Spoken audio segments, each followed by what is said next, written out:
This hunter was on top of him, drowning him, and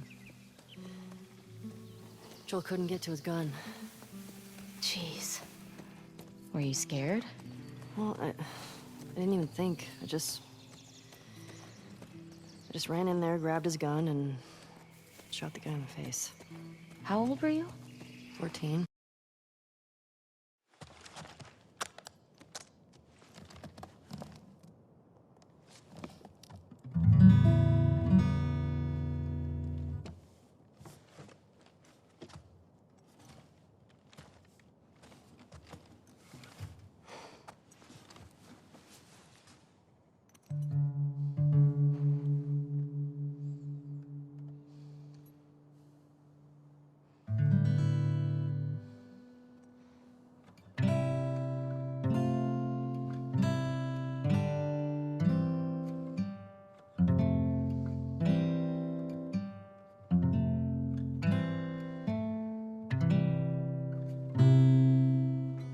Hey, Halley, do you want to talk about how we managed to get the rights to this beautiful song? Sure. We were looking for a song, and my bestie is a spectacular woman named Lauren Savoy, whose husband is Paul Wakhtar Savoy, who is a member of the band Aha. And so I reached out and said, would it be possible to get this dope-ass song in the game? And they were like, yeah, let's do it. That's amazing. That's great. So it was just a lucky happenstance that we were able to pull it off. But it's great because now like two of my favorite things are combined forever.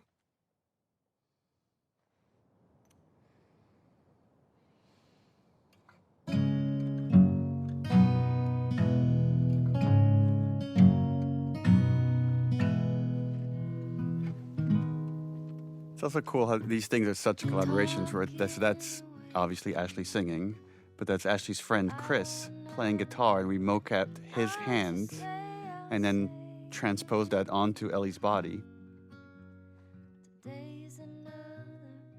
I loved this game mechanic. So fun. This is my favorite missable moment in the whole game. The fact that this is optional, Well, I think remember how much we talked about the fact, because like so many people love this, and we're like, and then there were people on the team that argue that you should not be able to miss this, but it makes it more special knowing that you might have missed it. You gotta earn me staring at you for several minutes.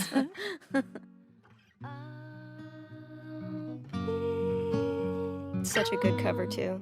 I mean, I wouldn't say it to Ashley's face, don't look over here, but like, it's pretty solid.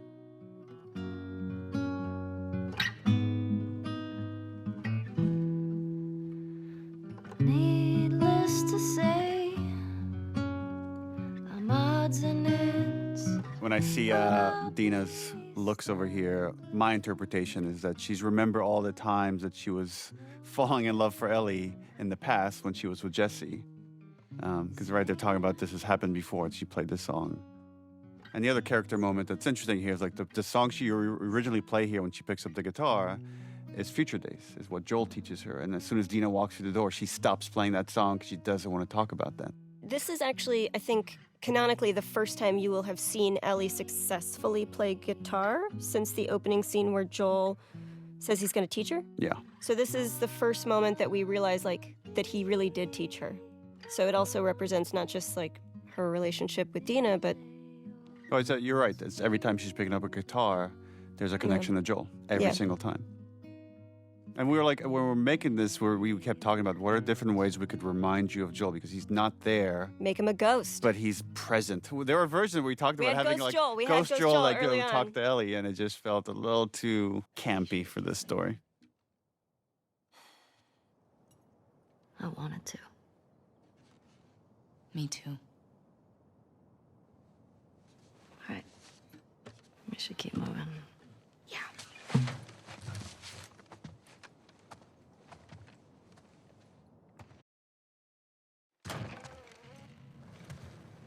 Oh, the Tommy torture scene. So we got to see Joel do this scene in the first game of interrogating two people. And now we get to see like the aftermath of having this interrogation done by Tommy. Just shows you what he's capable of. Tommy did this. And then later we get to see Ellie try to do this. No way.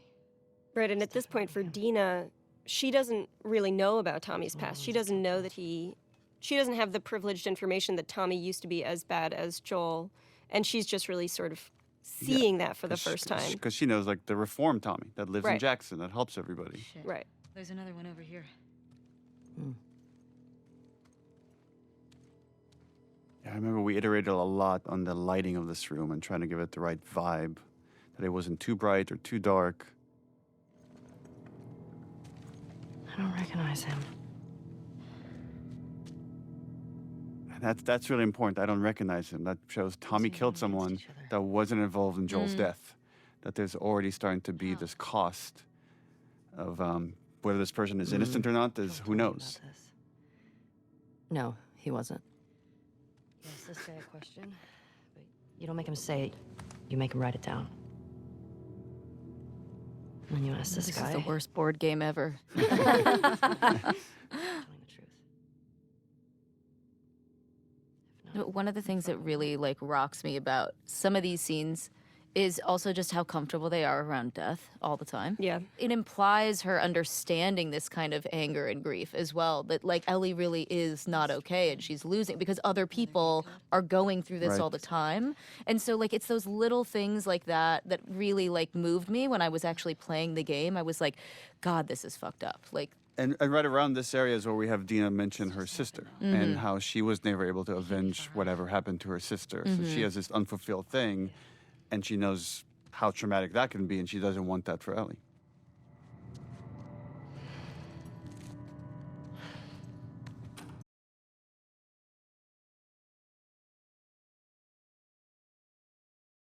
So this is the first contact with the people that killed Joel. He's great. Yeah. Chase Austin is great. And fun fact, Chase played young Sam Drake in Uncharted 4. How'd you find us? So ballsy. Big scar across his face. It's funny.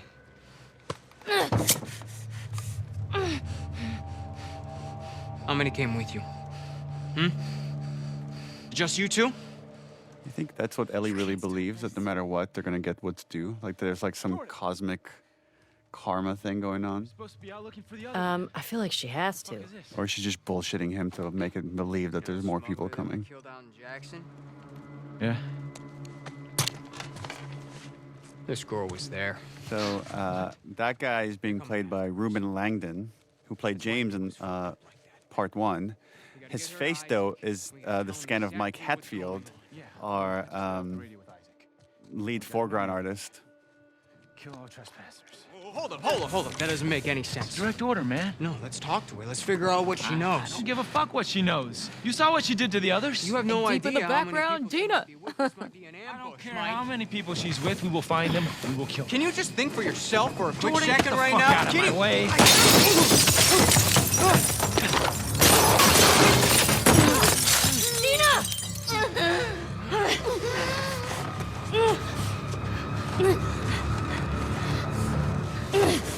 Jesus. Shut up, come here.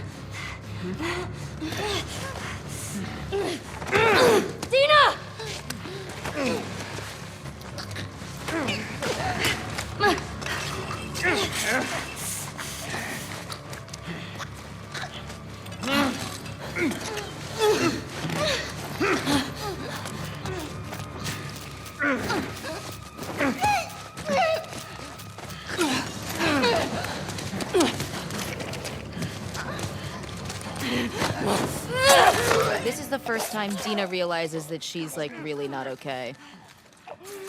She's like, what the fuck? Yeah. Yeah, which I love because It's the hints of the obsession. Of Yeah. like she's losing herself to this chase instead of what's actually happening right now. And really, really to their detriment. And it was important when we were writing this scene to have the death be relatively quick. And then you can't even linger and think about it. And again, this just kind of push forward of like, maybe the next one will be more satisfying. Or maybe the one after that will be more satisfying. I don't fucking know. Come on. Fuck, Ellie.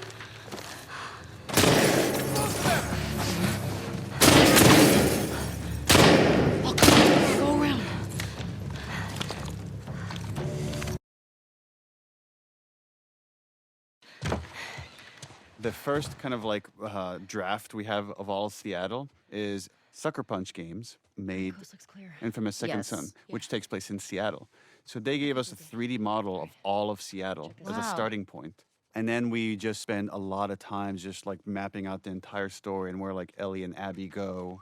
So we have this very intricate map of all the location. And based off of that, Fuck her then. we said, okay, now we need a map that they could point to in the cinematic to get us to the TV station as the next location. I remember one of my first meetings, or one of my early meetings at Naughty Dog was with M, and she was, who's a lead designer at Naughty Dog, and she had spent a lot of time figuring out how Seattle would be flooded in the future. So a lot of the actual flooding you see is semi-accurate to how it would happen if there was that much water happening. M was the one that pitched Seattle initially. Oh, really? Because she felt that it had the most kind of unique locations that we could move through and had a lot of verticality within the city. Let's go get Leah.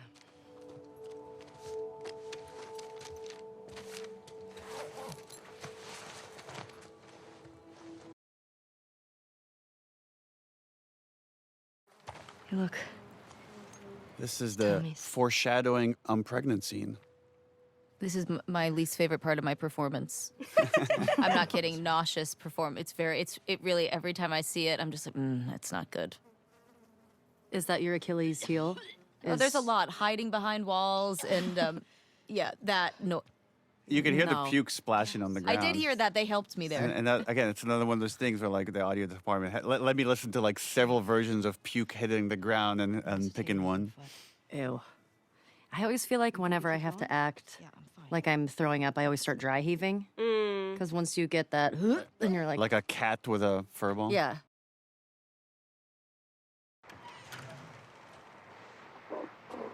Here's my big moment. This is your big performance. Here she is. Her. Do you say that because that body's much taller than Halley? Everything is. Those people listening, Halley's a tiny, tiny, tiny little person. I'm Such really portable. tinies. Yeah, these that's the scenes, best these part. scenes are really hard to write, because again, we're trying to make it a character moment, but give you enough information to go forward in the clue chain towards finding who you need. And giving you, new information so it doesn't feel repetitive, right? We're opening up the world progressively with each sort of expository beat as well. There's this really nice beat at the end here where like Dina calms Ellie down and takes the pictures from her. It's all of them. It's really nuanced here what you're doing, Ashley, but there's just this like anger that's starting to bubble up as you look at this stuff and like, look at their fucking smiles. There it is. Just looking so happy. There she is. That's her. Laura Bailey. That's the one who killed him. And that's the Last of Us 2 theme, which is like a reverse version of the Last of Us 1 theme that Gustavo created for this. Hey there, Tiger. Yeah. Okay, You can see Tiger. it. How you, it's, yeah. Support Unit India en route to the TV station. Repeat, support Shit. Unit India en route. Yeah, we should Over. get going. Is that you, Hallie? That voice? I was just wondering that myself. I'm Because like, it that is you kinda later. I think that sounds- might have been sounds you. like- yeah.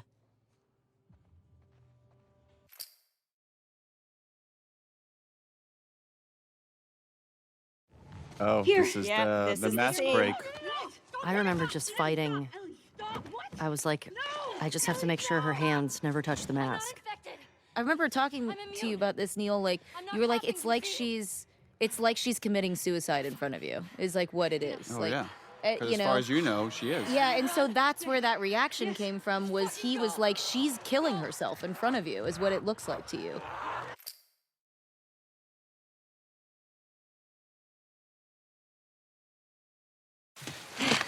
And there it is. The I'm immune, I'm pregnant scene.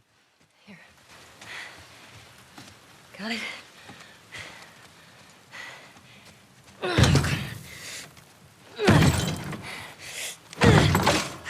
Yeah, it's just this is where the obsession. I think this is the first time it's really getting in between them. That there's now personal conflict starting to form. Yeah, there's a real standoff towards the end of this scene, too.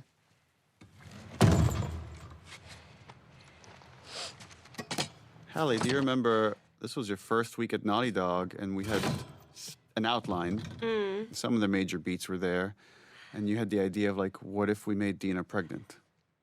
Yeah, because we were I think it was on my first day, and the problem we were trying to solve was we want these two girls to go to Seattle together. We want to have Ellie to have this conduit to talk about her feelings and maybe this thing to pull her back. But how do we how can we narratively hold Dina back so that Ellie can do a bunch of these missions alone? Because so much of this is about the singularity of the obsession and the loneliness of that and how hard it is to be alone in this world.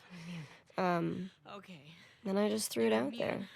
Let's knock her up. It's interesting too with if you think about the first game, over the course of the journey with Joel and Ellie, is they slowly open up more to each other and reveal more of their secrets. And these characters are kind of doing the same thing. They're both holding back on secrets. So even though it's a very angry scene, they're revealing everything to each other. You were telling the truth. Maria and Tommy Yeah, bitch. and Joel are the only ones who know. I'll just speak the subtext for all these scenes. Please do. Knew. I found this scene really hard because it was one of the. I mean, we literally. You have two very like big reveals or reactions that could have been like really soapy if I did it wrong. You know, it's like the I'm pregnant and also like the chemical burn. You know, like that. That's really tough. It's and like because I remember we talked a lot about that, which is.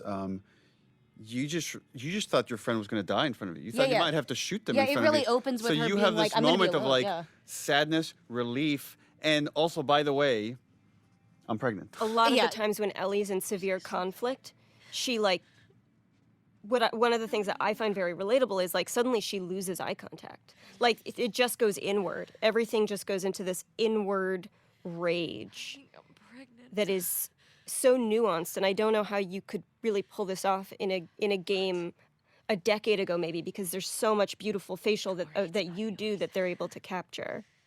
Yeah, I feel like I talk about this all the time. Like this Supposed to do now? game, I don't think would have had the impact or any of that without. I mean, there's so many people that make up the performance that you end up seeing and playing, and I feel like you can give it your all, but if you don't have the right people that are sitting there for, I don't know how, I mean, years and years.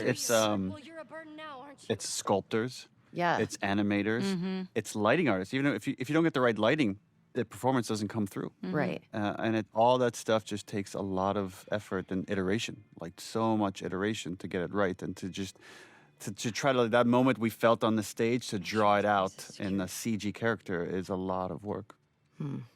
So much work to really nail the anxious avoidant attachment style. It's gorgeous. It's like we all understand, you know? The way she handled it, it's like almost like a religious artifact or something. That there's like it's like a medium. It's like a connection to Joel. Yeah. Well, it is, right? Because we tie it to every flashback. Yeah.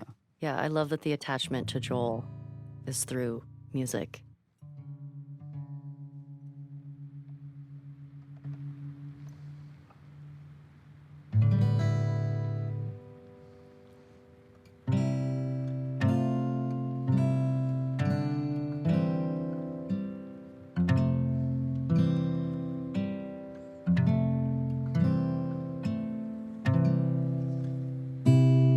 It's funny, over the course of shooting this, how long did it take to shoot? Just Like 3 years. Yeah, like 3 years. Well, actually, we shot the trailer where you play guitar before we even made Uncharted 4. Because we had started working on this game, and then the game went on pause for 2 years before we picked it back up.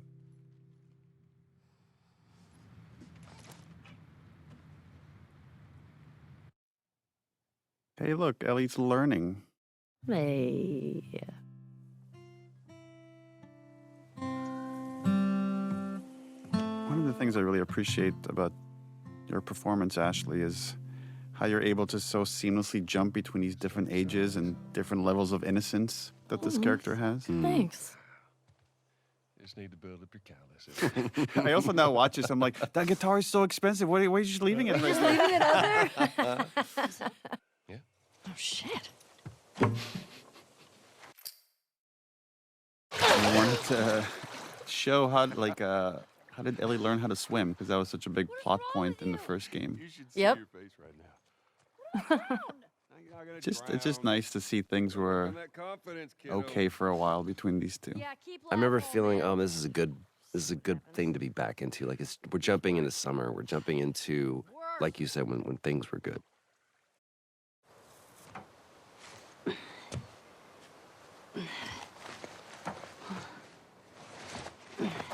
This is a culmination of so many things, right? So for this moment of just Ellie's love of space, of Joel wanting to make this like moment just beautiful for her Walkman. And this idea that Ellie sometimes has such a strong imagination and can go into her own head. Wow. Actually started with the comic book, the American Dreams comic book. So when she looked at the Raj's arcade, she was able to picture it with like children running around. It's like the idea that she's so in love with the old world that she does whatever she can to kind of live in it.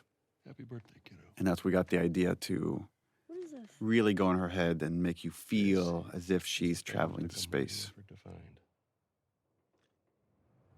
Take it.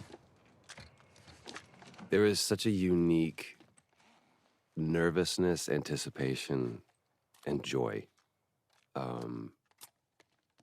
that comes with a parent trying to give their kid the perfect gift. Right. And if they like it, it's the best feeling in the world. And if they don't, it's terrible. It'll be worth it. Close your eyes. And for people familiar with the first game, the DLC of Left Behind, there's a big parallel here for when Riley tells Ellie, close your eyes. And she makes her picture this arcade game. And it's like as if these two people just know Ellie so well of what would make the perfect gift for her. 15 seconds. Guidance is internal. 12, 11, 10, 9. Ignition sequence start. 5, 4. And again, our lighting team did such an awesome, because there's so much that needs to be conveyed here with just lighting. And so they're animating these lights and then changing the reflection on the glass. There's a lot of tech here, a lot of careful crafting to get this moment. I also love that we're just with Ellie in this moment, you know? It's like you just need Gustavo to do this little riff. That's it. And it takes it over the top. Oh, Yes. the scene is so beautiful but so sad to me. Just because I know what's coming. And just seeing Joel trying so hard to reconnect and regrow this relationship with Ellie again. You can see his guilt. You can feel at least shame. It's like, but yeah, I watch it and I think it's such a beautiful scene, but there's that level underneath it that's heartbreaking to me.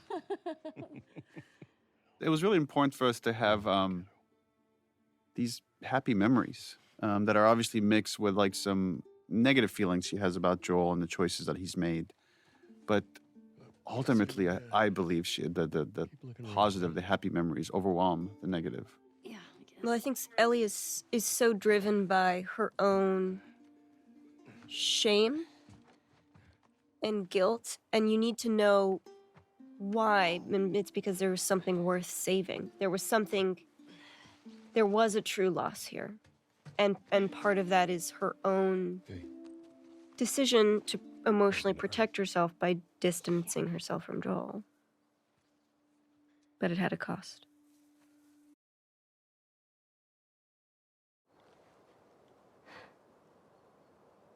Oh, that's And rare. no matter how happy a sequence we have, it's just this lie and this choice that Joel made is hanging over these characters. As a reminder for Ellie is like, you can't fully let this thing go.